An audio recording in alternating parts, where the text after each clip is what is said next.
आज आम सप्तम श्रेणी विज्ञान बही जिज्ञासार तृतीय अध्याय विद्युत विषय अभ्यास प्रश्न उत्तर करवा। एक नंबर प्रश्न कौन अच्छी देखा। एक नंबर प्रश्न अच्छी भूल उक्ति को बाछ। एक नंबर कौन देखिए भूल उक्ति को बाछ। एक नंबर कौन भूल उक्ति को बाछ। ताले कौन उक्तिटा ना विद्युत परिपथरे विद्युत स्रोतर उत्स होउची गोटे स्विच। विद्युत परिपथरे विद्युत स्रोतर उत्स गोटे स्विच हो पारे कि विद्युत स्रोतर उत्स केमती स्विच हम स्विचटा केवल विद्युत परिपथ को संयुक्त व विच्छिन्न कर स्विच ऑन कले विद्युत स्रोत प्रवाहित हम कि हवा नहीं से स्विच पर निर्भर करे केते परिमाण विद्युत आम व्यवहार करवा स्विच पर व्यवहार करे स्रोतर उत्स विद्युत नुहे। एक नंबर कौन हम ताहले उत्तर कौन हम भूल सेल होता ठीक। खरे कौन हम उत्तर देखा। ख कौन दे प्रश्न खरे प्रश्न देजी जे गोटे स्विच वैद्युतिक परिपथ को संपूर्ण संजोग व विच्छिन्न करिवारे सहाय्य करे ठीक उत्तर देछि। गोटे स्विचटे संपूर्ण परिपथ को संजोग कर कि विच्छिन्न कर सहाय्य करे। आम दरकार पड़े आम बंद कर दे जाए स्विच ऑफ कर दे जाऊे आवश्यक हेल्ले पुणी ऑन करुचे माने संजोग करुचे लाइट जलिब विच्छिन्न कले लाइट जलिब ना तेणु से ठीक अच्छे ताहले उत्तरटी ठीक अच्छे। एवं ग देखा ग प्रश्न कौन देछि आमर आवश्यक परिमाण विद्युत व्यवहार को स्विच नियंत्रण करे। हाँ जी दरकार आम से व्यवहार कर स्विच रे ही नियंत्रण कर स्विच ताहले कौन हम ग उत्तर मध्य ठीक अच्छे। तापर घ देखिए कौन देछि जेते बेले स्विच बंद थाए सेते बेले दुई अग्र मध्य वायु व्यवधान थाए। हाँ वायु व्यवधान रहिले बोली स्विचटा बंद माने कौन से संजोग है ना विच्छिन्न अच्छी माने विद्युत प्रवाह हो पार ना ताहले वायु व्यवधान थी तेणु घटा मध्य उत्तर ठीक अच्छे। व्यवधान माने गैप है। तापर दुई नंबर देखिए कौन देछि ना दुई नंबर देछि 3.16 को निरीक्षण कर गोटे चित्र देछि 3.16 ताको निरीक्षण केउ सामग्री सह क और ख अग्र को जोग कले बत्ती जलिबो। ताहले क आउ ख अग्र जो देछि क आउ ख अग्र गोटे विद्युत परिपथ देछि एठी सेलटा लागिछि एठी बल्बटे लागिछि एटा विद्युत परिवाही तार देछि दुईटा विद्युत अग्र है एपटे गोटे एपटे गोटे से कहिछि जे जो विद्युत जो अग्र दुईटा है क आउ ख केउ केउ सामग्री सह क और ख संयुक्त कले बा जोग कले बत्ती जलिबो नाही। ताहले संयुक्त कले खाली जलिबो आ मध्य से कहले कौन रखिले जलिबो नाही कौन विद्युत अपरिवाही बा विद्युत कुपरिवाही यदि विद्युत कुपरिवाही पदार्थ हम रखिदबा ताहले दुई नंबर उत्तर कौन हम जदि हम विद्युत कुपरिवाही पदार्थ रखिदबा ताहले आ से जलिबो नाही। कौन हम उत्तर ताहले दुई नंबर उत्तर कौन हम ना कौन कौन रखिले जलिबो नाही काठ रखिले जलिबो नाही सुखिला काठ प्लास्टिक जहाँ जहाँ अच्छे आम कौन विद्युत कुपरिवाही जिनस प्लास्टिक है काच ये सब है कौन विद्युत कुपरिवाही जिते प्रकार विद्युत कुपरिवाही अच्छी कौन ना विद्युत कुपरिवाही बा विद्युत रोधी कुपरिवाही जदि आम रखिबा ताहले कौन हम ताहले बत्ती जलिबो नाही। कहा मध्य ना दुई अग्र मध्य रखिले बत्ती जलिबो नाही। उत्तर 3 नंबर कौन देखा देवे 3 नंबर कौन देछि ना 3 नंबर देछि चित्र 3.17 और चित्र देछि चित्र 3.17 रे गोटे बत्तीर फिलामेंट भांगी जाए जदि गोटे बत्तीर फिलामेंट भांगी जाए तेबे अन्य बत्तीटी जलिब कि तुम उत्तर यथार्थता प्रतिपादन कर। ताहले गोटे बत्तीर फिलामेंट भांगी जाए आम देखा 3.16 पिक्चर देछि ताहले कौन देछि गोटे बल लगी ये गोटे बल लगी दुईटा बत्ती लगी गोटे बत्तीर फिलामेंट जदि भांगी जाए छिड़ी जाए यदि फिलामेंट छिड़ी गला ताहले यदि विद्युत परिपथरा विच्छिन्न हो संयुक्त हो पार ना विच्छिन्न होगा विद्युत परिपथ प्रवाहित हेनी बल जलिब कि बल जलिब ना बत्ती जलिब ना है कारण है कौन ना विद्युत बत्ती जलिब ना फिलामेंट जदि भांगी जाए 3 नंबर उत्तर कौन हम ना जदि फिलामेंट भांगी जाए ताहले बत्तीटी जलिब ना कहीं जलिब ना कारण कौन ना संयुक्तटी बंद हो है कौन हम ना फिलामेंट छिड़ी गले गोटे बत्तीर कौन लिखिब ना गोटे बत्तीर फिलामेंट छिड़ी गले गोटे बत्तीर फिलामेंट छिड़ी गले বা ଛିଣ୍ଡି ଗଲେ ଗୋଟିଏ ବତ୍ର ଫିଲାମେଣ୍ଟ ଛିଣ୍ଡି ଗଲେ କ'ଣ ହେବ ନା ଗୋଟିଏ ବତ୍ର ଫିଲାମେଣ୍ଟ ଛିଣ୍ଡି ଗଲେ କ'ଣ ହେବ ବିଦ୍ୟୁତ ପରିପଥଟି ବା ପରିପଥଟି କ'ଣ ହେବ ନା ଫିଲାମେଣ୍ଟ ଛିଣ୍ଡି ଗଲେ ପରିପଥଟି ବିଚ୍ଛିନ୍ନ ହୋଇଯାଏ।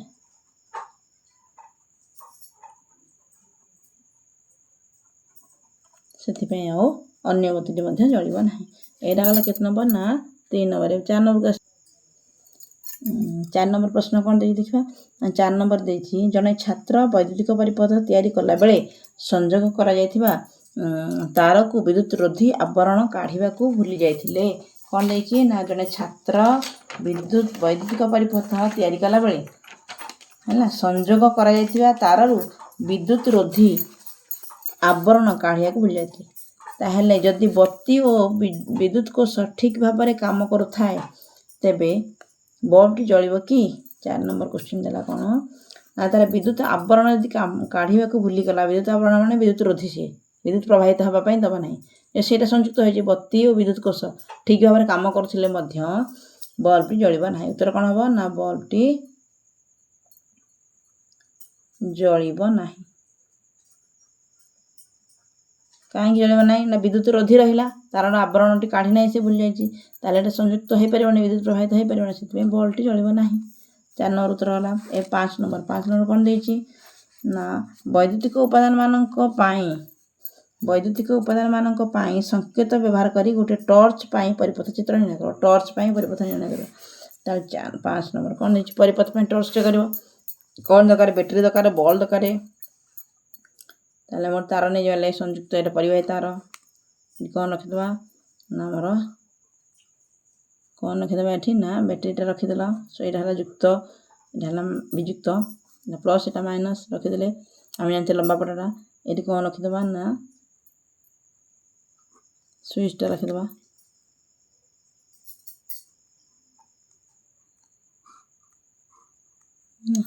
ସୁଇଚ୍ଟା ରଖିଦେଲେ ଅଫ୍ ଅଛି, ଅନ୍ ଥିଲେ ସଂଯୁକ୍ତ ହୋଇଯିବ। ରଖିଲେ ଏବେ କ'ଣ କରିବା ନା ଗୋଟେ ଟର୍ଚ୍ଚ ଜଳିବା, ବତୀଟେ ଏଇଟା କନେକ୍ସନ୍ କରିଦେଲେ। କ'ଣ ରହିଲା? ଏଇଟା କ'ଣ? ଏଇଟା ରହିଲା କ'ଣ ଆମର ସୁଇଚ୍ ହେଲା, ଅଫ୍ ଅଛି, ବର୍ତ୍ତମାନ ଲାଇଟ୍ ଜଳୁନାହିଁ, ଅଫ୍ ଅଛି। ଏଇଟା କ'ଣ ନା ଏଇଟା ଆମର ବ୍ୟାଟେରୀ, ଏଇଟା ହେଲା ବଲ୍ବ, ଏଇଟା କ'ଣ? ଏଇଟା ପରିବାହୀ ତାର, ଏଇଟା ହେଲା ପରିବାହୀ ତାର। କିଛି ଲେଖିବା ଆବଶ୍ୟକ ନାହିଁ, ସେ କହିଛି ଟର୍ଚ୍ଚ ଜଳିବା ପାଇଁ ପରିପଥ ଚିତ୍ର କର। ଏଇଟା ହେଲା ପରିପଥ ଚିତ୍ର ହେଲା, ପରିପଥ ଚିତ୍ର। ଏ ସାଇଡ଼୍ରେ ଲେଖିଦେବ ଯେ କେଉଁଟା, ଏଇଟା ନାଁ ଦେଇଦେବ, ଲେଖିଦେବ କ'ଣ ଏଇଟା କ'ଣ ଏଇଟା କ'ଣ ଏଇଟା କ'ଣ ସବୁ ଲେଖିଦେବ। ତାପରେ କ୍ୱେଶ୍ଚିନ୍ ନମ୍ବର 6 କ'ଣ ଦେଇଛି ଦେଖିବା। କ୍ୱେଶ୍ଚିନ୍ ନମ୍ବର 6 ଦେଇଛି ଯଦି 3.16ରେ, ଏଇଟା 3.16 ପିକ୍ଚରଟେ, 3.18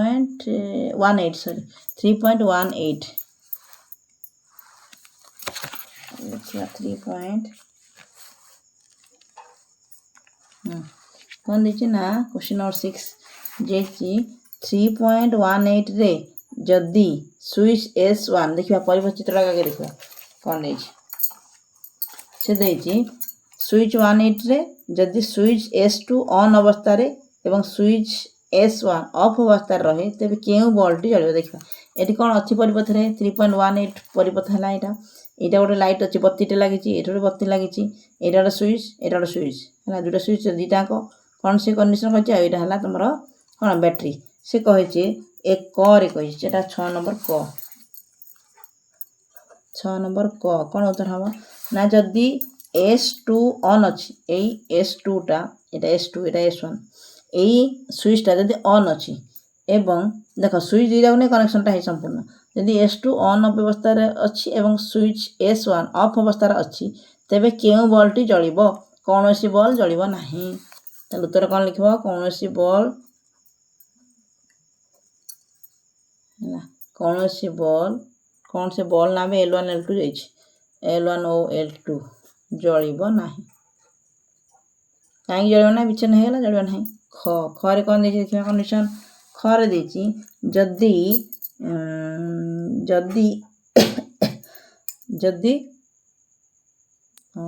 S2 ଅଫ୍ ଅଛି, S2ଟା ଅଫ୍ ଅଛି, ସୁଇଚ୍ S1 ଅନ୍ ଅଛି, S1 ଏଇଟା ଅନ୍ ଅଛି ମାନେ ସଂଯୁକ୍ତ ହେଇଯିବ, ଅନ୍ ଅବସ୍ଥାରେ ରହେ ତେବେ କେଉଁ ବଲ୍ଟି ଜଳିବ? ଗୋଟେ ଅନ୍ ଥିଲା ମାନେ ଆଉ ଗୋଟେ ଯଦି ଅଫ୍ ଅଛି ତାହେଲେ ଏଇଟା ବିଦ୍ୟୁତ୍ ପ୍ରବାହିତ ହେବା ପାଇଁ ପରିପଥଟି ସମ୍ପୂର୍ଣ୍ଣ ଭାବରେ ମୁଦ୍ରିତ ହେବ ନାହିଁ ହେଲା, ମୁକ୍ତ ଅବସ୍ଥାରେ ରହିଲା ତାହେଲେ ବିଦ୍ୟୁତ୍ ପ୍ରବାହିତ ହୋଇପାରିବ ନାହିଁ। ତାହେଲେ ବଲ୍ କେମିତି ଜଳିବ? ତାହେଲେ କ'ଣ ନା ବଲ୍ଟି ଜଳିବ ନାହିଁ। S2 ଯଦି ଅଫ୍ ଅଛି ତାହେଲେ ମଧ୍ୟ ବଲ୍ ଜଳିବ ନାହିଁ, ବଲ୍ ଜଳିବ ନାହିଁ, ପରିପଥ ଚିତ୍ରଟେ କରିବ। ତାପରେ କ'ଣ ଦେଇଛି ନା ଯଦି S1 ଓ S2 ଉଭୟ ଅନ୍ ଅବସ୍ଥାରେ ରହେ ତେବେ କେଉଁ ବଲ୍ଟି ଜଳିବ? ଇଏ ଅଛି ଅନ୍ ହେବ ମାନେ ଏଇଟା କ୍ଲୋଜ୍, ଏଇଟା ବି କ୍ଲୋଜ୍ ହେବ ମୁଦ୍ରିତ ଅବସ୍ଥା, ତାହେଲେ ଦୁଇଟାଙ୍କ ଲାଇଟ୍ ଜଳିବ। ଯଦି S1 ଓ S2 ଅନ୍ ଅବସ୍ଥାରେ ରହେ ତାହେଲେ କ'ଣ ଲେଖିବ ନା ଗରେ ଯଦି S1 ଓ S2 ଉଭୟ ଅନ୍ ଅବସ୍ଥାରେ ରହେ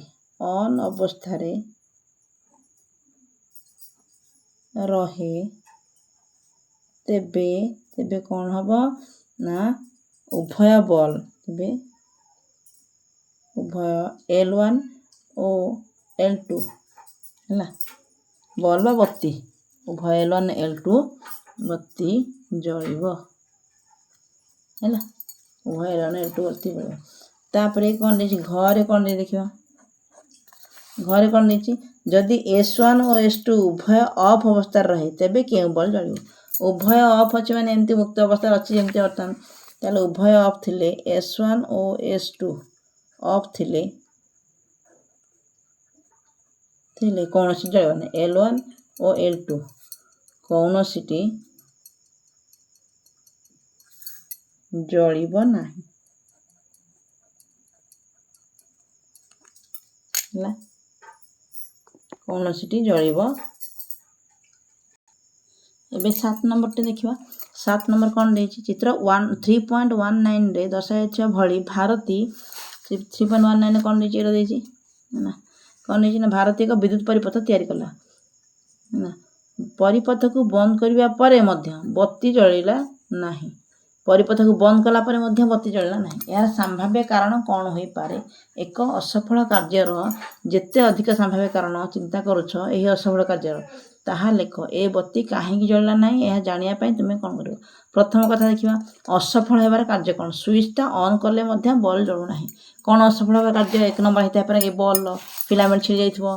7 ନମ୍ବର ହେଲା, 7 ନମ୍ବର ଆନ୍ସର କ'ଣ ହେବ? 1 ନମ୍ବରରେ କ'ଣ ହେବ ନା ବଲ୍ବର ଫିଲାମେଣ୍ଟ ଛିଡ଼ି ଯାଇଥିବ, ବଲ୍ବର ଫିଲାମେଣ୍ଟ ଛିଣ୍ଡି ଯାଇଥାଇପାରେ, ବଲ୍ର ଫିଲାମେଣ୍ଟ ଛିଣ୍ଡି ଯାଇଥାଇପାରେ। 1 ନମ୍ବର ଉତ୍ତର ହେଲା ଏହା। ଆଉ ଗୋଟେ କ'ଣ 7 ନମ୍ବର ଉତ୍ତର, 1 ନମ୍ବର ପଏଣ୍ଟ ହେଲା ଏହା। 2 ନମ୍ବରରେ କ'ଣ ଦେଇଛି? ଆଉ କ'ଣ ହେଇଥାଇପାରେ ନା ସେକେଣ୍ଡ ବି ହେଇଥାଇପାର କ'ଣ ନା ବିଦ୍ୟୁତ୍ ସେଲ୍ଟା ଅକାମୀ କାଳେ ହେଇଥିବ, ସେଲ୍ଟି ଅକାମୀ ହେଇଥାଇପାରେ, କାମ ନ କରୁଥିବ ଯଦି ସେଲ୍ ସେଇଟା ମଧ୍ୟ ହେଇପାରିବ ନା, ଅକାମୀ ହୋଇଥାଇପାରେ। ସେ કોઈ ସମ୍ଭାବନା ଯାହା ଅଛି ସେଇଟା ଉତ୍ତର ଲେଖିବ, କ'ଣ ପାଇଁ ଜଳୁନାହିଁ ସୁଇଚ୍ ଅନ୍ କଲେ ମଧ୍ୟ ହୋଇଥାଇପାରେ।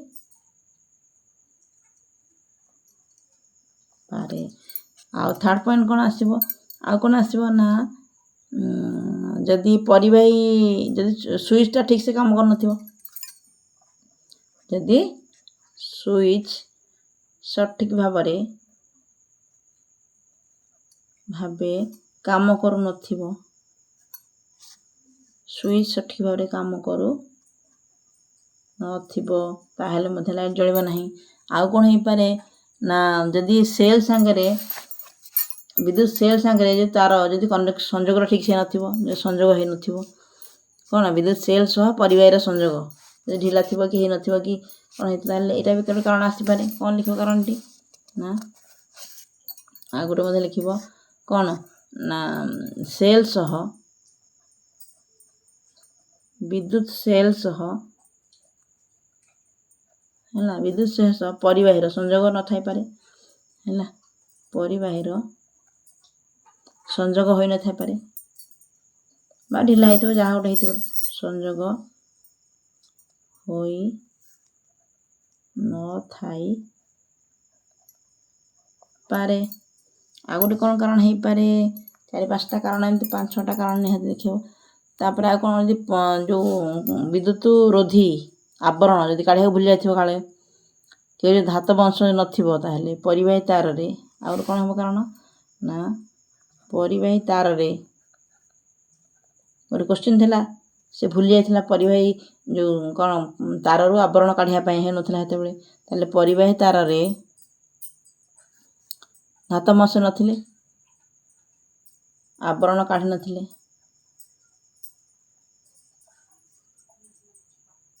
आवरण काढ़ी नथिले बा धातव अंश जदि नथिबो धातव अंश नथिले ताहले न थाई पारे सेथिमे कारण बंद होता पारे आउर कौन से कहला कौन क्वेश्चन कौन देला ना एटा होला संभाव्य प्रश्न कौन कौन होई पारे से कौन कौन पाई से बंद होई छरे काहे बत्ती जलना में जानले तापर से कौन होची एही बत्ती काहे जलला नहीं यह जानिया पाई तुमे कौन करिवो हम जानले काहे जलना बोली कौन कौन अनुमान करले जे संभाव्य कारण वर्तमान आम हो पारे बोली जानले एक असफल कार्यर बा एही प्रिंटिंग मिस्टेक एही असफल कार्यर जेते अधिक संभाव्य कारण चिंता करूछ ताहा लेख आदा हम जहाँ संभाव्य कारण चिंता कले लिखिले ए बत्ती काहे जलला नहीं यह जानिया पाई तुमे कौन करिवो बत्ती काहे जलला नहीं हम जानिया पाई चेक करवा सब संयोग करवा चेक कर लाला पर काहे जलला जानिया आम कौन कर बल्ब फिलामेंट छिड़ी जाइए लगे पार नुआ बल्बटे संयोग स्थल गुड़िक पुनः निरीक्षण लिखा कौन कौन कर बोली एथि आम कौन कौन कर कौन कर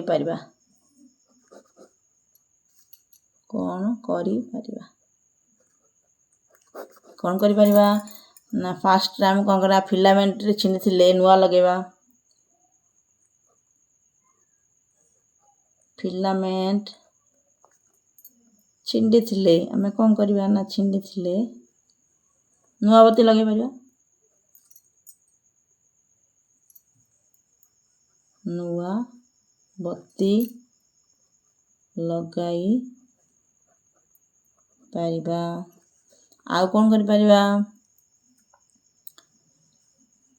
नुआ सेल टे लगे पार काल से सेलटा काम कर नुआ विद्युत सेल बा सेल विद्युत सेल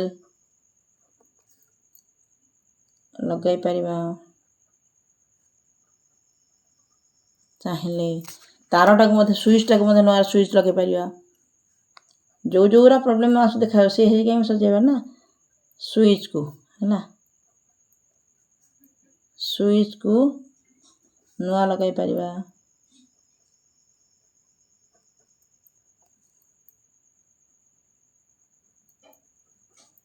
नुआ लगाई पार आउ कौन कर स्विच को लगे तारटा बदल पार तार परिवाही तार संपूर्ण तार कौट कौन होनी क्या संजोग ताहले तार को कौन तार परिवाही तार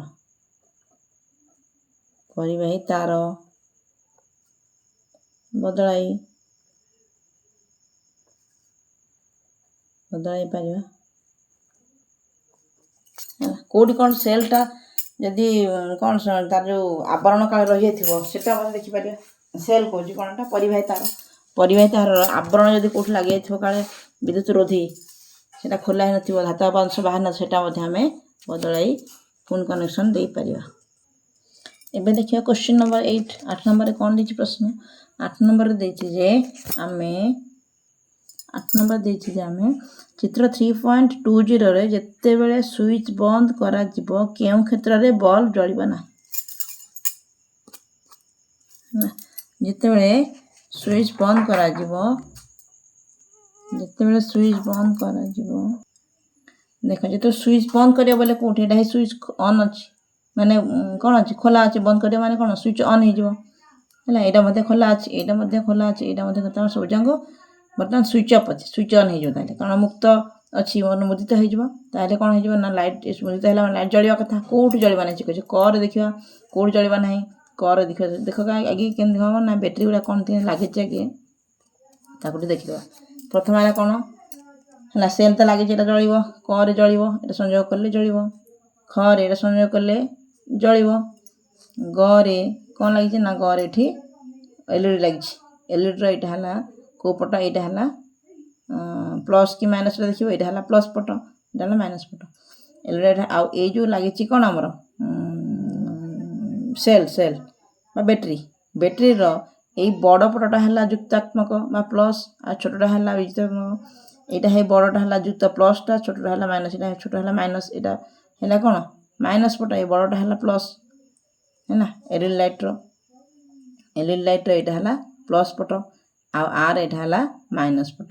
ଯଦି ଏଲ୍ଇଡି ଲାଇଟ୍ର ଯୁକ୍ତାତ୍ମକ ଅଗ୍ର ବା ପ୍ଲସ୍ ଯୁକ୍ତ ଅଗ୍ର ସହିତ ସବୁବେଳେ ଏଲ୍ଇଡି ଲାଇଟ୍ର ଯୁକ୍ତ ଅଗ୍ରଟା ଆର ଯୁକ୍ତ ଅଗ୍ର ସହିତ ହିଁ ଲାଗିବା କଥା, ହେଲେ ଜଳିବ।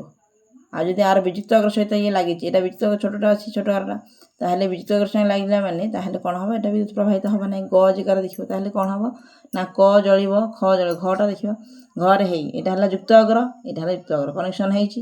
ଏଲ୍ଇଡିର ଯୁକ୍ତ ଅଗ୍ର ଏଇଟା ଆଉ ବ୍ୟାଟେରୀର ଯୁକ୍ତ ଅଗ୍ର ଏଇଟା, ଯୁକ୍ତ ସହିତ ଯୁକ୍ତ ଲାଗିବ, ବିଯୁକ୍ତ ସହିତ ବିଯୁକ୍ତ ଲାଗିବ, ତାହେଲେ ବିଦ୍ୟୁତ୍ ପ୍ରବାହିତ ହେବ। ତାହେଲେ କ'ଣ ହେବ ନା ସେ କହିଛି କେଉଁ କ୍ଷେତ୍ରରେ ବଲ୍ ଜଳିବ ନାହିଁ। ତାହେଲେ କେଉଁ କ୍ଷେତ୍ରରେ ଜଳିବ ନାହିଁ କହିଛି, କେଉଁ କ୍ଷେତ୍ରରେ ବଲ୍ ଜଳିବ ନାହିଁ ନା କ ଖ ଆଉ ଘ କ୍ଷେତ୍ରରେ ଜଳିବ ନାହିଁ। କେଉଁଠି ନା ଏଇ ଗ। କାହିଁକି ଜଳିବ ନାହିଁ, ଜଳିବ ନାହିଁ କାହିଁକି ସେ ପଚାରିଛି। ତାହେଲେ କେଉଁ କ୍ଷେତ୍ରରେ ଜଳିବ ନାହିଁ ନା ଗ କ୍ଷେତ୍ରରେ ଜଳିବ ନାହିଁ। ତାହେଲେ 8 ନମ୍ବର ପ୍ରଶ୍ନର ଉତ୍ତର କ'ଣ ହେବ ନା ଗ କ୍ଷେତ୍ରରେ ହେଲା ବଲ୍ବଟି ଜଳିବ ନାହିଁ। କାହିଁକି ଜଳିବ ନାହିଁ ବୁଝିଲେ କି ନାହିଁ? କାହିଁକି ଜଳିବ ନାହିଁ ନା ଗ କ୍ଷେତ୍ରରେ ବଲ୍ବଟି ଜଳିବ ନାହିଁ। କାହିଁକି ନା ବ୍ୟାଟେରୀର ଋଣାତ୍ମକ ସାଇଡ୍ ସହିତ ସିଏ ଏଲ୍ଇଡିର, କାରଣ କ'ଣ, କାରଣ ଏଲ୍ଇଡିର କାହା ସହିତ, ଏଲ୍ଇଡିର ଧନାତ୍ମକ ଯୁକ୍ତ ଅଗ୍ର ସହିତ ହେଲା, ଯୁକ୍ତ ଅଗ୍ର ସହିତ କ'ଣ ସଂଯୁକ୍ତ ହେଇଛି ନା ବ୍ୟାଟେରୀର ମାଇନସ୍ ଅଗ୍ର ବା ଋଣାତ୍ମକ ଅଗ୍ର ସଂଯୁକ୍ତ ହୋଇଛି ହେଲା, ସଂଯୁକ୍ତ ହୋଇଛି। ତେଣୁ କ'ଣ ହେବ, ବିଦ୍ୟୁତ୍ ସ୍ରୋତ ପ୍ରବାହିତ ହେବନି। ତେଣୁ କ'ଣ ହେବ, ତେଣୁ ପରିପଥରେ ବିଦ୍ୟୁତ୍ ସ୍ରୋତ ପ୍ରବାହିତ ହେବ ନାହିଁ ବା ପରିପଥରେ ବିଦ୍ୟୁତ୍ ସ୍ରୋତ ପ୍ରବାହିତ ହେବ ନାହିଁ।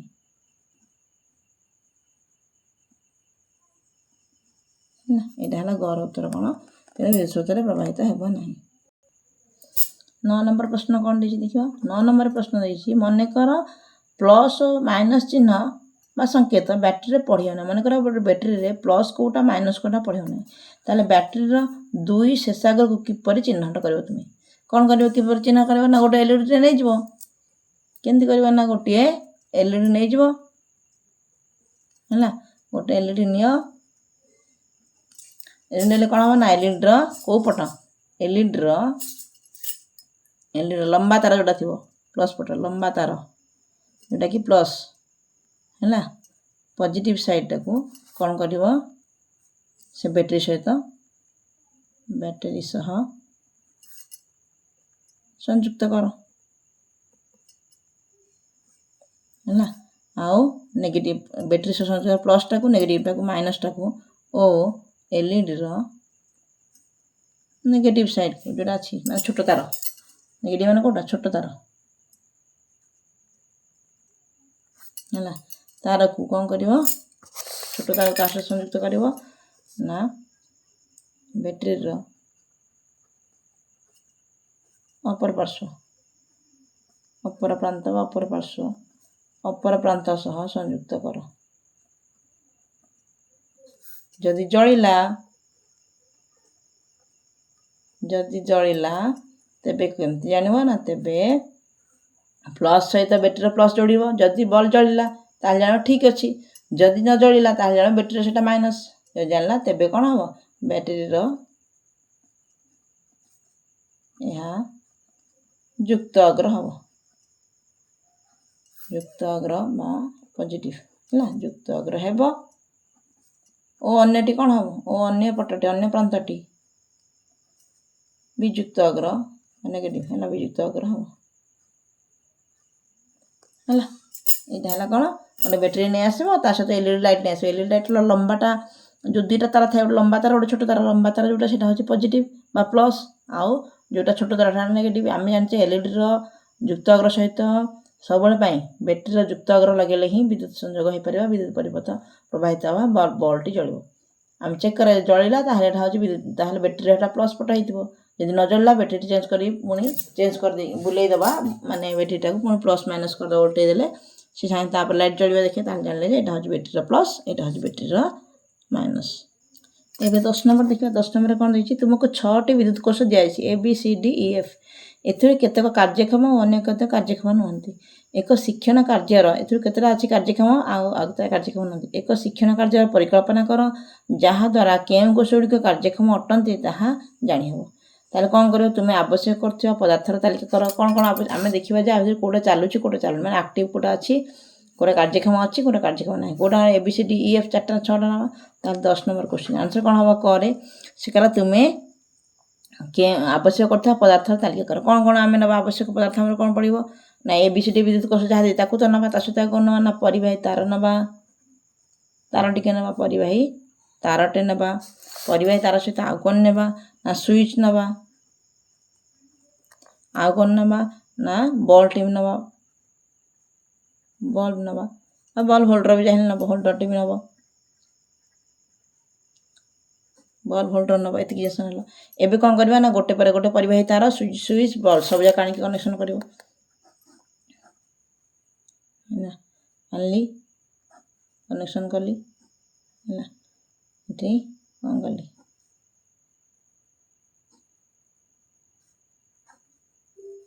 ଲାଇଟ୍ଟା ଲଗେଇଦେବି,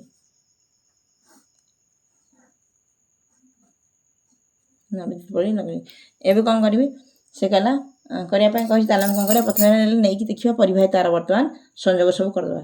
ଯଦି ଏ ଯେଉଁ ସେଲ୍ ରଖିଲେ କୋଷଟି ରଖିବା, ସେ କହୁଛି ଏ କୋଷ ମାନଙ୍କର ରଖିବା ABCDEF 4ଟା ସବୁ ଯାକ କୋଷ ଗୋଟେ ଗୋଟେ ରଖିବା। ଯଦି ଲାଇଟ୍ ଜଳିଲା ତାହେଲେ କୋଷ କ'ଣ ଅଛି ନା କାର୍ଯ୍ୟକ୍ଷମ ଅଛି, ଯଦି ଲାଇଟ୍ ନ ଜଳିଲା ତାହେଲେ କୋଷ ଆକ୍ଟିଭ ନାହିଁ ବା କୋଷ କାର୍ଯ୍ୟକ୍ଷମ ନୁହନ୍ତି ଜାଣିଦେବା।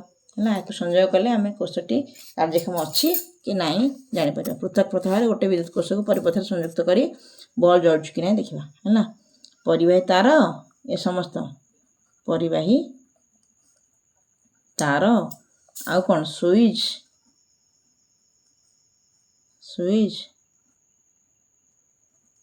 ବଲ୍ବ ଓ ହୋଲ୍ଡର ନିଏ କି ନ ନିଅ? ହଁ ହୋଲ୍ଡର ତ ବଲ୍ରେ ଥିବ, ବଲ୍କୁ ହୋଲ୍ଡ କରିବ ନା। ହୋଲ୍ଡର ସହାୟତାରେ ଆମେ କ'ଣ କରିବା ନା ସହାୟତାରେ ଗୋଟେ କ'ଣ ମୁଦିତ ପରିପଥରେ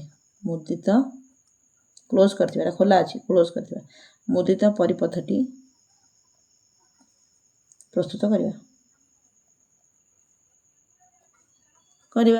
ତାହେଲେ ଆମର ପୃଥକ ପୃଥକ ସେଲ୍ ନେବା, ଅଲଗା ଅଲଗା ସେଲ୍ ସବୁ ଯାକ ନେବା। ଯେ ABCDEF 6ଟା ଦେଇଛି, ପୃଥକ ପୃଥକ କ'ଣ କୋଷ,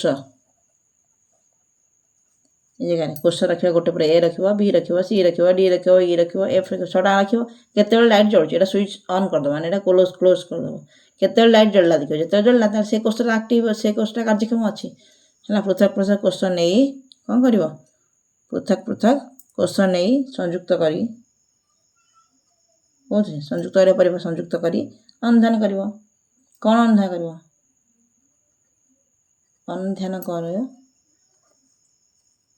ଅନୁଧ୍ୟାନ କର କି ବଲ୍ବଟି ଜଳୁଛି କି ନାହିଁ, ବଲ୍ବଟି ଜଳୁଛି କି ନାହିଁ। ଯଦି ଜଳିଲା କୋଷଟି କାର୍ଯ୍ୟକ୍ଷମ, ଯଦି ଜଳିଲା କୋଷ କାର୍ଯ୍ୟକ୍ଷମ, ଯଦି ଜଳିଲା କୋଷଟି ସେ କୋଷଟି ଯେଉଁ A ହଉ B ହଉ C ଯେଉଁଟା ଥିବ ସେହି କୋଷଟି କାର୍ଯ୍ୟକ୍ଷମ ଅଛି, ନଥିଲେ ନାହିଁ କାର୍ଯ୍ୟକ୍ଷମ ଅଛି। ନ ଜଳିଲେ କ'ଣ? ନ ଜଳିଲେ କୋଷଟି କାର୍ଯ୍ୟକ୍ଷମ ନୁହେଁ।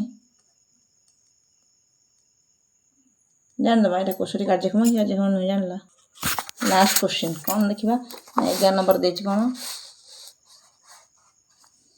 ଗୋଟିଏ LED ଜଳିବା ପାଇଁ 2ଟି ବିଦ୍ୟୁତ କୋଷ ଆବଶ୍ୟକ କରେ। କବିତା ଏକ ପରିପଥ ଚିତ୍ର ତିଆରି କଲା 3.1 ପରିପଥ ଚିତ୍ର କଲା ଆର ଭଳିଆ। ବଲ୍ବଟି ଜଳିବ କି? ଯଦି ନା ତେବେ ତାରକୁ ନେଇ ସଠିକ୍ ସଂଯୋଗ କର। ଦେଖିବା ଆମେ ଏଠି କେମିତି ହେଇଛି ତାରଟା, କେମିତି ହେଇଛି ଲାଇଟ୍ଟା ନା ଗୋଟେ ବ୍ୟାଟେରୀ ହେଲା। ଏଇଟା କେତେ ନମ୍ବର ନା 11 ନମ୍ବର। କେମିତି ହେଇଛି? ସେଲ୍ଟା ନେଲା ଏଠି ସଂଯୋଗ କଲା ସେଟା ନା ସଂଯୁକ୍ତ କଲା ହେଲା ପଜିଟିଭ ସାଇଡ୍ ନେଲା ସଂଯୁକ୍ତ ହେଲା କ'ଣ ଏଇଟା ପ୍ଲସ୍ ସାଇଡ୍ ହେଲା ଦେଖିଛି। ତାପରେ ସେ ଦେଇଛି ତାହେଲେ କ'ଣ କଲା ସେ ହେଲା ଯେ ଜଳିବ କି ଜଳିବା ପାଇଁ ଦୁଇଟା ବିଦ୍ୟୁତ କୋଷ ନେଇ ଦୁଇଟା କୋଷ ନେଇଛି ଆବଶ୍ୟକ କବିତା ଏକ ପରିପଥ ଚିତ୍ର ଦିଆଗଲା। ବଲ୍ବଟି ଜଳିବ କି ଜଳିବ ନାହିଁ ଆମେ ପ୍ରଥମେ ଦେଖିବା କ'ଣ ଦେଇଛି ନା ଏଇଟା ହେଲା ଏଇଠି ଦେଇଛି ଏଇଟା ପ୍ଲସ୍ ଏଇଟା ଦେଇଛି ପ୍ଲସ୍ ଏଇ ପ୍ଲସ୍ ଆଉ ପ୍ଲସ୍ ଏଇଟା ଦେଇଛି ମାଇନସ୍ ଆଉ ଏଇଟା ଦେଇଛି ମାଇନସ୍ ଦୁଇଟା ମାଇନସ୍ ସାଇଡ୍। ଏବେ ଦେଖିବା ଏଇ ଯେଉଁ ଆର ହେଲା ପ୍ଲସ୍ ସାଇଡ୍ ଆ ପ୍ଲସ୍ ସାଇଡ୍ ସହିତ ୟାସ୍ ପ୍ଲସ୍ ରହିଲା କନେକ୍ସନ୍ ହେଲା ସେ କହିଛି ଜଳିବ କି ଜଳିବ ନାହିଁ ବୋଲି ଆଗେ ଦେଖିବ କ'ଣ ଏଠି ଯେଉଁଟା ପ୍ରସ୍ତୁତ ହେଇଛି ଏଲଇଡି ସେ ଜଳିବ ନାହିଁ କାହିଁକି ଜଳିବ ନାହିଁ କ'ଣ ଦେଇଛି ଚିତ୍ରରେ କି ପ୍ଲସ୍ ସହିତ ପ୍ଲସ୍ ଲାଗିଛି ସେ କହିଲା ଯଦି ଦର୍ଶାଯାଇଥିବା ଚିତ୍ରରେ ଉପର ବିଦ୍ୟୁତ କୋଷ ମେରୁକୁ ଓଲଟାଇ ଦିଆଯିବ ଦେଖ ଉପର କୋଷଟା କେମିତି ଅଛି ଦେଖ ଉପର କୋଷଟାକୁ ଯଦି ଆମେ ଓଲଟାଇ ଦେବା ଏଇ କୋଷଟାକୁ ଯଦି ଓଲଟାଇ ଦେବା ତାହେଲେ ସିଏ ଜଳିବ ହେଲା। ଏଠି କ'ଣ ଅଛି ଏଇଟା ମାଇନସ୍ ଥିଲା ଏଇଟା ଅଛି ପ୍ଲସ୍ ଅଛି ଯଦି ଏଇଟା ଓଲଟାଇ ଦେବା କ'ଣ ହେଇଯିବ ଏଇଟା ମାଇନସ୍ ହେଇଯିବ ହେଲା। ଏଇଟା ପ୍ଲସ୍ ଅଛି କି ନାହିଁ ଚିତ୍ରଟା ଦେଇଛି ଏମିତି ପ୍ଲସ୍ଟା ହେଲା ଏଇଟା ପ୍ଲସ୍ ପ୍ଲସ୍ ମାଇନସ୍ ମାଇନସ୍ ଦେଇଛି ତାହେଲେ ଆମେ କ'ଣ କରିବା ଯଦି ଏଇଟାକୁ ଓଲଟାଇ ଦେବା ତାହେଲେ କ'ଣ ହେଇଯିବ ଏଇଟା ମାଇନସ୍ ହେଇଯିବ ଏଇଟା ପ୍ଲସ୍ ହେଇଯିବ ହେଲା। ଓଲଟାଇ ଦେଲା ପରେ ଏମିତି ହେଇଯିବ କୋଷଟା ଏଇଠି ଏଇଟା ରହିବ ଧାତବ ଟୋପିଟା ତାହେଲେ ହେଇଯିବ ଏବେ ହେଲେ ଏବେ ବିଦ୍ୟୁତ କୋଷ ଏବେ ଲାଇଟ୍ଟା ଜଳିବ ହେଲା କାହିଁକି ନା ଏଲଇଡିର ପ୍ଲସ୍ ପଟ ଏଲଇଡିର ଲମ୍ବା ତାର କୋଉଟା ଦେଖିବ ଛୋଟ ତାର କୋଉଟା ଦେଖିବ ଏଇଟା ଛୋଟ ତାର ଦେଇଛି ଆମ ଚିତ୍ରଟା ହେଲା ଏଲଇଡିର ଏଇଟା ଦେଇଛି ଛୋଟ ତାରଟା ଟିକେ ମୋର ଲମ୍ବା ହେଇଯାଇଛି ତାରଟା ଏଇଟା ଦେଇଛି ଏଲଇଡିର ଏଇଟା ଛୋଟ ତାର ଦେଇଥିଲା ଏଇଟା ଦେଇଛି ଲମ୍ବା ତାର ଲମ୍ବାଟା ମାନେ ପ୍ଲସ୍ କି ନାହିଁ ଲମ୍ବାଟା ହେଲା ପ୍ଲସ୍ ଛୋଟଟା ହେଲା କ'ଣ ଛୋଟ ମାନେ ଏଇଟା ଛୋଟିଆଟା ମାନେ ଏଇଟା ତ ମାଇନସ୍ ଏ ମାଇନସ୍ଟା କେଉଁଠି ଲାଗିଲେ ଜଳିବ ନା ମାଇନସ୍ଟା ମାଇନସ୍ ପଟକୁ ଦରକାର କିନ୍ତୁ ପ୍ଲସ୍ ପଟେ ଲାଗିଛି ତେଣୁ ଜଳିବ ନାହିଁ। ଯେତେବେଳେ ଆମେ ଏଇ ବ୍ୟାଟେରୀଟା ଓଲଟାଇ ଦେବା ଏ ମାଇନସ୍ ହେଇଯିବ ବର୍ତ୍ତମାନ ଛୋଟିଆଟା ମାନେ ଏଇଟା ମାଇନସ୍ କି ନାହିଁ ଏ ମାଇନସ୍ଟା ଅଛି ମାଇନସ୍ ପଟେ ଲାଗିଯିବ ମାଇନସ୍ ପଟେ ଲାଗିଲେ ତାହେଲେ କ'ଣ ହେବ ବର୍ତ୍ତମାନ ଲାଇଟ୍ ଜଳିବ ହେଲା। ତାହେଲେ ସଠିକ୍ ପରିବର୍ତ୍ତନ କ'ଣ ହେଇଯିବ ନା ସଠିକ୍ ପରିବର୍ତ୍ତନ ଏମିତି ହେଇଯିବ ତୁମେ ଏଇଟା ବ୍ୟାଟେରୀଟାକୁ ଉପରେ ବ୍ୟାଟେରୀଟାକୁ ଚେଞ୍ଜ କରିଦେବ ଏଇଟା କରିଦେବ ମାଇନସ୍ ଦୁଇଟା ସେଲ୍ ସେ ଲଗେଇଛି এইটা ଯାହା ଥିଲା ସେଇଆ ଥାଉ କ'ଣ ଥିଲା ଏଇଟା ପ୍ଲସ୍ ଥିଲା ଏଇଟା ମାଇନସ୍ ଥିଲା ଏଇଟା ଓଲଟେଇ ଦେଲା ପରେ ପ୍ଲସ୍ ମାଇନସ୍ ହେଇଗଲା କାହିଁକିନା ଏଇଠି କ'ଣ ହେଇଛି ଯାଇଛି ଏ ଛୋଟ ତାରଟା ଏଲଇଡି ଲାଇଟ୍ଟା ଛୋଟ ତାର ସହିତ ଲାଗିଛି ଏଠି ଯେଉଁଟା ଯାଇଛି ସେ କ'ଣ ହେଇଛି ନା ତା ଲମ୍ବା ତାର ସହିତ କନେକ୍ସନ୍ ହେଇଛି ହେଲା। ତାହେଲେ କ'ଣ ହେଇଥିବ ନା ଏବେ ଲାଇଟ୍ଟା କ'ଣ ହେବ ଜଳିବ ଏଲଇଡି ଲାଇଟ୍ଟା ଏବେ ଜଳିବ ଏଲଇଡି ଲାଇଟ୍ ଏବେ ଜଳିବ ବୁଝିହେଲା। ସବୁ ପ୍ରଶ୍ନ ଉତ୍ତର ସରିଗଲା ଏବେ 11 ନମ୍ବର ଯାଏ ଦେଇଥିଲା କ୍ୱେଶ୍ଚିନ୍ ଆନ୍ସର୍ ସବୁତକ ପ୍ରଶ୍ନ ଉତ୍ତର କରିଛନ୍ତି ଏ ତୃତୀୟ ଅଧ୍ୟାୟ କମ୍ପ୍ଲିଟ୍।